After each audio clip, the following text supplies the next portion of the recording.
कि राजद के जो पूर्व विधायक हैं, आपको मालूम ही होगा क्या बोले हैं कि ब्राह्मण जो हैं वो यहाँ के है ही नहीं, वो रशिया के। वो क्या बात करेंगे, तो गोमान सप्लाई करते थे मुगलों को, उन लोगों को इतिहास रहा है, ये लोग मुगलों को गोमान सप्लाई करते थे। मंगल पांडे रसिया के थे और राष्ट्रीय जो हमारा गान है उसको लिखने वाले पंडित रविन्द्रनाथ टैगोर भी अगर रसिया के थे तो भाई दे हमर आज़ादी हम चल लियो रसिया। यादव का शादी दिल्ली में जाके कुछ पंडित कराए थे, तो रसियन से क्यों शादी कराए, मौलवी से करा लेना चाहिए था। तो अगर रे भाई हम लोग हैं रसिया के तो तुम पहले एक बात बताओ कि तुम्हारे बाबूजी का जो ब्याह हुआ था तो उसमें मंत्र कौन पढ़ा था, पंडित की मौलवी? ये तो खुद थाईलैंड से आया हुआ प्रजाति है। थाईलैंड से आया हुआ ये उनके पिताजी का, दादाजी का, परदादा का, इनकी छोड़ दीजिए, परदादा जी का भी नामकरण जो करवाए होंगे वो एक ब्राह्मण करवाए होंगे, तो वो भी जापान से आए होंगे। उसके जो अब्बा है लालू प्रसाद यादव जी और तेजस्वी प्रसाद यादव जी, वो कह देंगे कि रसियन है ब्राह्मण। अभी कुछ दिन पहले दिल्ली राहुल गांधी के यहाँ जहाँ माथा टेक करके आए वो भी ब्राह्मण है। राहुल गांधी तो कौन है ब्राह्मण? तो और कौन है? पंडित नेहरू का परिवार है तो ब्राह्मण नहीं तो कुछ ही है। नमस्कार, मैं हूं अनुकुल तिवारी और आप लाइव सीरीज देख रहे हैं। देखिए सड़क पर हमें मिले हैं सारे के सारे को ध्यान से देख लीजिए, सारे लोग जो हैं वो ब्राह्मण हैं। नाम बताइए अपना। रुपेश दुबे मेरा नाम। रुपेश दुबे। नाम बताइए। दीपक मिश्रा। दीपक मिश्रा। नाम अविनाश पांडे। अविनाश पांडे। बबलू उपाध्याय। बबलू उपाध्याय। पवन पाठक। पवन पाठक। शिवम पाठक। शिवम पाठक। पप्पू पाठक। अब ये बताइए कि राजद के जो पूर्व विधायक हैं, आपको मालूम ही होगा क्या बोले हैं कि ब्राह्मण जो हैं वो यहाँ के है ही नहीं, वो रशिया के हैं। उनसे पूछना चाहते हैं जो मुगलों के एजेंट हैं, वो लोग वो क्या बात करेंगे, तो गोमान सप्लाई करते थे मुगलों को, उन लोगों को इतिहास रहा है कि वो लोग मुगलों को गोमान सप्लाई करते थे। तेजस्वी यादव के नेता हैं। हाँ, उन्हीं को बोल रहे हैं। बिहार में भी वो बागेश्वर धाम शास्त्री जी महाराज पे विवादित बयान दे रहे हैं। ये लोग बिहार को PFI SDPI का गढ़ बना दिए हैं। रोज ना ये रेड मारती है, इन लोग को उठा के ले जाती है बिहार में। हाँ, अब देखिए जब ये सुने यार में फुलवारी शरीफ में पटना को ये लोग आतंकवाद का गढ़ बना दिए हैं। ये लोग अपने रिश्तेदारों पे कुछ नहीं बोलते हैं। तो ये बताइए कि जब सुने कि ब्राह्मणों को ऐसा बोला, इतिहास का हम लोग का इतिहास के लोग क्या देखेंगे? इन लोग जिसका कोई इतिहास ही नहीं है, दूसरे का इतिहास क्या देखेंगे? इन लोग क्या इतिहास है? पूर्व विधायक है। मैं क्या बात करते, पूर्व विधायक होने से क्या हो जाएगा? विधायक तो आतंकवादी विदेश में बन गया है। एक बड़ा अपराधी अतीक अहमद वो भी तो माननीय बन गया था सदन का, उससे क्या हो जाता है? कुछ नहीं, कुछ उससे फर्क नहीं पड़ता है। जब आप सुने, आप ब्राह्मण हैं, जब आप सुने कि आपके कानों में जब गया कि आप लोग ऐसे बोला जा रहा है कि रशिया के हैं, टेस्ट होना चाहिए, कौन चीज का टेस्ट? हम लोग का सोच इन लोग ऐसा छोटा नहीं है। हाथी चले बाजार, कुत्ता भोगे हजार। हम लोग को फर्क ही नहीं पड़ता है। गाली देके तुम क्या कर लोगे? सामने मिलो तब तो, सामने मिले तब पीठ पीछे तो तुम कुछ भी बोल सकते हो। पीठ पूछे, आपको भी मालूम होना चाहिए कि क्या बोले हैं। देखिए सबसे बड़ा दिक्कत क्या हुआ कि भारतीय जनता पार्टी और कांग्रेस पार्टी देश में दो ही वो राष्ट्रीय पार्टी है। इनके साथ में दिक्कत क्या हुआ कि इनका पार्टी है राज्य स्तरीय, नाम हो गया राष्ट्रीय जनता दल, और इनके जो नेता है वो बतियाते हैं अंतर्राष्ट्रीय।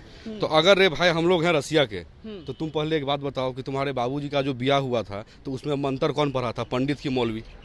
पहले तो तुम ये बता दो, पहला चीज। दूसरा चीज कि अगर पंडित चंद्रशेखर आजाद रसिया के थे, ठीक, रानी लक्ष्मीबाई रसिया की थी, मंगल पांडे रसिया के थे, और राष्ट्रीय जो हमारा गान है उसको लिखने वाले पंडित रविन्द्रनाथ टैगोर भी अगर रसिया के थे तो भाई दे हमर आज़ादी हम चल लियो रसिया। हाँ, तो हमारा लेकिन पहले वो राष्ट्रगान दें, जो राष्ट्रगान पंडित रविन्द्रनाथ टैगोर लिखे हैं वो राष्ट्रगान का पहले वो विरोध करें और बोले असेंबली में और मीडिया में कि राष्ट्रगान वो नहीं गाएंगे क्योंकि वो पंडित ने लिखा है। तो सुने होंगे तो आप गुस्सा गए होंगे, गरमा गए होंगे। गरमाए तो देखे नहीं लग रहा कि गरमाए हुए हैं। पहले तो वो कह दें कि पंडित चंद्रशेखर आजाद रसिया के थे, वो रसिया से आए इनको आज़ादी दिलाने के लिए। और अभी कुछ दिन पहले जहाँ की कलकत्ता में नीतीश कुमार और इनके नेता तेजस्वी यादव माथा टेक के आए हैं, ममता बनर्जी तो गए थे रसिया माथा टेकने के लिए, रसियन के हैं, अरे वो भी ब्राह्मण है। अभी कुछ दिन पहले दिल्ली राहुल गांधी के यहाँ जहाँ माथा टेक करके आए वो भी ब्राह्मण है। राहुल गांधी कौन है? ब्राह्मण। तो और कौन है? पंडित नेहरू का परिवार है तो ब्राह्मण नहीं तो कुछ ही है। लेकिन सब लोग ब्राह्मण हैं। आप ये बताइए कि जब माथा टेक रहे हैं वहाँ पर और अभी आप कह रहे हैं कि रसिया है, तो यही क्यों होता है बार बार कि कभी ब्राह्मण को बोल दिया जाता है, कभी उसको बोल दिया जाता है? देखिए ब्राह्मण के ऊपर में देश का जिम्मेदारी है। ब्राह्मणों ने हमेशा देश का चिंता किया है और हमेशा से हम लोगों ने ये सुना है और सहा है कि जब कहीं से कोई पादरी और कोई मौलवी आता है तो उसका स्वागत और सत्कार करते हैं। वही धीरेन्द्र शास्त्री आ रहे हैं तो उनका विरोध कर रहे हैं। तो आपको मौलवी और पादरी अच्छा लग रहा है लेकिन पंडित आपको खराब लग रहा है। पंडित आपको खराब लग रहा है। आप पर हम आएंगे, आप क्या बोलना चाहेंगे? चलिए आप नहीं, आप क्या बोलना चाहेंगे? आप देखिए, अगर ब्राह्मण लोग इतना विरोध करते हैं, अभी उनकी पार्टी में कितने भी ब्राह्मण हैं, उनको भी तो बुरा लगा होगा जैसे हम लोग को लगा होगा। तो वो लोग अपना सोचे कि हम लोग कहाँ, हम लोग अपना पार्टी में समय व्यर्थ कर रहे हैं जो इज्जत ही नहीं है। पार्टी इज्जत इज्जत ही नहीं है। क्या बोलिएगा? आपका नाम क्या था? अविनाश पांडे। अविनाश पांडे। ये बताइए कि आप क्या बोलिएगा? देखिए क्या है कि तो खुद थाईलैंड से आया हुआ प्रजाति है। हाँ, थाईलैंड से आया हुआ ये तो खुद थाईलैंड से आया हुआ प्रजाति है। हाँ। ये हम लोग के बारे में क्या बोलेगा? अपना देखे ना पहले, वो कह देगा उसके जो अब्बा है, हाँ, उसके जो अब्बा है लालू प्रसाद यादव जी और तेजस्वी प्रसाद यादव जी, वो कह देंगे कि रसियन है ब्राह्मण, कह देंगे वो तो खुद थाईलैंड से आया है ये रघुवंश प्रसाद। शिवानंद तिवारी जो इसके मार्गदर्शक हैं हाँ। आरजेडी के, हाँ। तब तो वो रसियन हुए। जो इनका भोंपू है मनोज झा, वो भी तो रसियन हुआ। तो पहले तो रसियन तुम अपना प्रवक्ता को हटाओ, जो बिहार में प्रवक्ता है, विधायक ब्राह्मण है, उनको खुद गाली आप दे रहे हो। रसियन रखे हो सब। आप क्या बोलना चाहेंगे रशियन के बात पे? अरे रसियन कि बाहर के हैं आप, यहाँ के है ये नहीं है? अरे एकदम वो सब आरजेडी वाले गलत बोल रहे हैं सब। उसको जूता से मारना चाहिए। हाँ? उसको समाज में हाँ। मेहनत से पैदा कर रहा है, उसको जूता से मारना चाहिए। चलिए राहुल देव भी यहाँ पे हैं, युवा नेता है भाजपा के। बताइए कि क्या बात हो रहा है, आपको मालूम चल ही गया होगा कि ये यहाँ के नहीं है, ये भी यहाँ के नहीं है, हो सकता है आप भी यहाँ के नहीं है। नहीं देखिए, यहाँ के हैं उससे मतलब नहीं। ब्राह्मण हम लोग शुरू से हमारे लिए पूजनीय रहे हैं और ब्राह्मण का गहरा इतिहास रहा है भारतवर्ष में। ब्राह्मणों का इतिहास शुरू से राम जी से लेके के सभी लोग शिक्षा दीक्षा सभी लोग के गुरु, अरे सभी लोग के गुरु जी जो भी थे ब्राह्मण ही थे ना। तो अनाप शनाप ब्राह्मण के बारे में बोलना ही तो कहीं से उचित नहीं है। उनके पार्टी में भी ब्राह्मण है, हमारे लोग के पार्टी में भी बहुत सारे बड़े नेता हैं वो ऐसा बोल रहे हैं, तो आपको मतलब कि क्या बोलिएगा? बड़े नेता रहते तो ये बात ही नहीं बोलते हैं। हाँ। बिल्कुल नहीं ये बात बोलते हैं। ये लोग के पार्टी का एक भी एमपी नहीं है, लेकिन बात करेंगे कि इसका तो प्रधानमंत्री को हटाएंगे, मोदी जी को हटाएंगे। मिल रहे हैं लगातार विपक्ष से। ओहो, मिल किससे रहे हैं? किससे मिल रहे हैं? न अखिलेश यादव जी का एमपी है, न तेजस्वी यादव जी के पास एमपी है। मिला जुला के कुछ ममता बनर्जी जी के पास कुछ, तो ये लोग पूरा देश बदलने चले हैं। चंद्रबाबू नायडू भी चले थे देश बदलने, क्या हो गया? खुद में भी अपना अस्तित्व भी खो दिए। ये बार बार ऐसा क्यों होता है कि राजद के ही लोग बोलते हैं, कभी ब्राह्मण को बोल देंगे, कभी किसी को बोल देंगे? क्या है कि अभी चुनाव आने वाला है, तो अभी जो सीट का जो बंटवारा होगा ना, तो जो लोग पूर्व है, इनको तो पूर्व है पता नहीं, हम तो पहचानते भी नहीं हैं। तो हो सकता है टिकट लेने के जल्दी में अभी अनाप शनाप ब्राह्मणों पे बोलना शुरू कर दिए हैं। ब्राह्मण तो इनके पार्टी में बहुत सारे हैं। पीछे एगो टीका लगा के ब्राह्मण पंडित जी। सबसे बड़ी बात सवाल है ना कि ब्राह्मण पे वही लोग टिप्पणी करें जो लोग ब्राह्मण को पूजा नहीं करवाते। यही काम शिक्षा मंत्री किए थे कुछ दिन पहले। घर में रामचरितमानस का पाठ करवाते हैं, लेकिन रोड पे अरे पिछले बार भी बोले थे ना, तो रामचरितमानस का पाठ करवाते हैं, बाहर में राजनीति करते हैं रामचरितमानस पे। तो ब्राह्मण को वही आप मानते हैं कि नहीं ब्राह्मणों पे?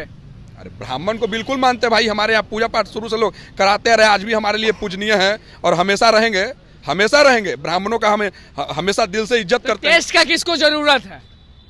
टेस्ट उसका ही माने जरूरत वही लोग को है जो बोलते हैं। ब्राह्मण यादव के नेता बोलते हैं। अरे तेजस्वी यादव जी खुद ही लोग को काहे नहीं करते हैं भाई? रोजगार देने बोले पहला कैबिनेट, कितना कैबिनेट निकल गया, ये लोग गजब का बात किए हुए हैं। तो ये ऐसा बिना मतलब का बात है। वो लोग बस क्या बोलते हैं उसको, टिकट उकट का बंटवारा में लेके बस मीडिया में रहने के लिए सब अनाप शनाप बात बोलते हैं, हाईलाइट रहने के लिए। बाबा सुन ही लिए होंगे बात क्या हो रहा है। आपका नाम क्या हुआ? हमारा नाम मुकेश पांडे हुआ। मुकेश पांडे, ये बताइए कि सारे युवा हैं आपके अगल बगल, ये बताइए कि राजद आप जानते होंगे लालू यादव की पार्टी है। जी जी, वो तो कोई भी है, वो तो ब्राह्मणों को कहा जा रहा है कि यहाँ के हैं ही नहीं, तो आप यहाँ के नहीं हैं। तो जब वो कह रहे हैं तो मान के चलिए हम नहीं हैं, तो वो कहाँ से आए हैं? अब तो इसका जवाब वो दे सकते हैं। उनका मान के चलिए एक ब्राह्मण नामकरण करवाए होंगे, उनके पिताजी का, दादाजी का, परदादाजी का, इनकी छोड़ दीजिए, परदादाजी का भी नामकरण जो करवाए होंगे वो एक ब्राह्मण करवाए होंगे। तो वो भी जापान से आए होंगे, जापान से आए होंगे। और आज जब वो इनकी बात करते हैं तो हम भी एक ब्राह्मण है, शास्त्र में जाते हैं तो एक प्रजापति भी एक ब्राह्मण थे, और वो प्रजापति एक ब्राह्मण थे। वो ब्राह्मण थे तो हम लोग क्या बोलना चाहेंगे ऐसे विधायक को, पूर्व विधायक को? मैं उनसे यही बोलना चाहूंगा कि देखिए, मैं तो उनके बारे में कुछ गलत नहीं बोलना चाहूंगा, क्योंकि वो बड़े ओहदे पे हैं और हम लोग ब्राह्मण हैं। वो जिस तरह से बोले हैं उनको खुद सोचना चाहिए कि हम इन लोगों के बारे में क्या बोले हैं, क्योंकि ब्राह्मण के दिल में सभी लोग के लिए दर्जा रहता है, लेकिन वो ऐसा बोलकर अपने के लिए ओहदा घटा। ये बात अग्री करते हैं कि नहीं कि ब्राह्मणों के दिल में हमेशा रहता है कि भाई बिल्कुल हर किसी के लिए रहता है, चाहे कोई भी रहता है। मंदिर में जब कोई आता है तो उसको पूजा कराने का, उसके लिए कोई भी मुझे नहीं लगता कि आप अगर मंदिर में हो, आप राहुल देव अगर आप मंदिर में हो तो आप सोचें कि ये उस जाति के हैं, आप सोचते हैं? ऐसा कभी नहीं होता है। और दूसरा चीज क्या है कि अगर यहाँ पर लोग मौजूद हैं तो सबके सब ब्राह्मण ही नहीं है। बहुत लोग ऐसे हैं जिनको ये ठेस हुआ है कि ब्राह्मणों के बारे में बोला गया है, जो घर आकर के धूप में तप करके, साइकिल चला करके 9-9 दिन आपके लिए व्रत रख करके आपका पाठ कर रहा है, जिसका पुण्य आपको मिल रहा है। रहा है और वो पाठ आपके लिए कर रहा है, और उनको बोला जा रहा है। उनको बोला जा रहा है। तो कहीं ना कहीं इस चीज पर तो जो, लेकिन यहाँ है कि यहाँ तो उम्मीद ही किसी से नहीं है। अभी अतीक अहमद मरा तो देखिए अतीक अहमद जी, अब पंडित में गया जी पार, खाली हो गया वो पंडित। चलिए देखिए, आपसे बस इतने सवाल जी। तेजस्वी यादव का शादी दिल्ली में जाके कुछ पंडित कराए थे, तो रसियन से क्यों शादी कराए? मौलवी से करा लेना चाहिए था, करा लेना चाहिए था, पादरी से करा लेना चाहिए, जाके कराए थे ना शादी दिल्ली में ले जाके कुछ पंडित बिहार से क्यों कराए थे? क्या बोलना चाहेंगे इसमें, कुछ बोलना चाहेंगे कि हो गया? नहीं, क्या बोलना है, ब्राह्मण हमेशा से पूजनीय और इनके घर में पूजा पाठ लगातार होते रहता है, ब्राह्मण ही तो करवाते हैं। जितना मांझी जी भी बोले थे तो कि भोज करवाएं फिर ब्राह्मणों का, तो अपमानित करने का काम नहीं कीजिए, ब्राह्मण हो या कोई हो, किसी को अपमानित करने का काम नहीं करे। तो टिप्पणी ब्राह्मण पे, तो हमारे माने सर्वोच्च होते हैं हमारे समाज में, ब्राह्मण कुल में सर्वोच्च माने जाते हैं, तो किसी का ये सब टिप्पणी करके अपमानित मत कीजिए ब्राह्मणों को। चलिए देखिए, राहुल देव भी मौजूद थे और सारे लोग मौजूद थे, सारे ब्राह्मण ही हैं जो कि गर्म हो गए तेजस्वी यादव के पूर्व विधायक पर। क्या कुछ कहना था, कितने गर्म थे और क्या बोल रहे थे, क्या सिखा रहे थे तेजस्वी यादव को, लालू यादव को, सबको वो आपने सुन लिया। तो बस लाइव सीरीज के साथ बने, चैनल को सब्सक्राइब करें, फेसबुक को लाइक कर, धन्यवाद।